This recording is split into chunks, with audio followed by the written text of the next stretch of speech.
I think it's fair to say that Joshu Higashikata is one of the most disliked characters, if not in JoJolion, but the entire series. On the surface, it's easy to see why. Joshu is unpleasant to everyone. He is mean, he is rude, he's very vulgar, he's selfish and completely willing to commit petty crimes on a whim. It's very easy to write someone off based off a first impression.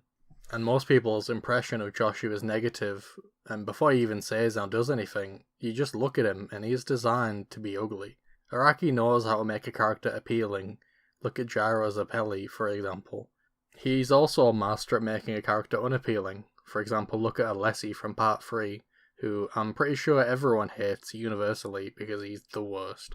And with this, it's very important to recognise what Araki is actually trying to do here. He is essentially building up Joshu as someone you hate intentionally, so that later when he actually does good things, you're even more surprised by it and you give him even more credit. The first time we see this is in chapter 95, and it's a very small thing, but it is important nonetheless.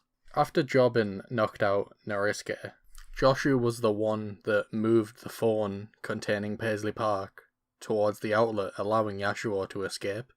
And this tiny act puts everything about Joshu into perspective, because what would normally be considered the most positive trait about Joshu, which is his undying loyalty and respect towards his older brother Jobin, is completely twisted when he decides that saving the person he loves, in his own words, under the threat of possibly being attacked or killed by the person he idolizes and looks up to. Reading this was a revelation for me, because then Joshu went from being a character that I loved to see, to then when I went and reread the entire part again, I realised that he actually had a sympathetic perspective that I don't think a lot of people have seen. A significant part of Joshu's character and actions are related or influenced by his unrequited love for Yasuo. And I think anyone that has ever loved someone and not been loved back can attest.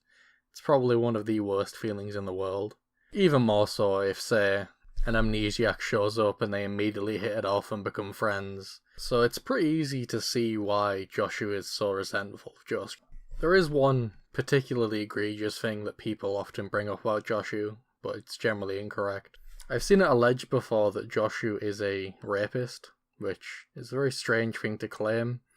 Right, so in chapter 25 of JoJolion, Yasuo is under the effect of the stand Paper Moon King.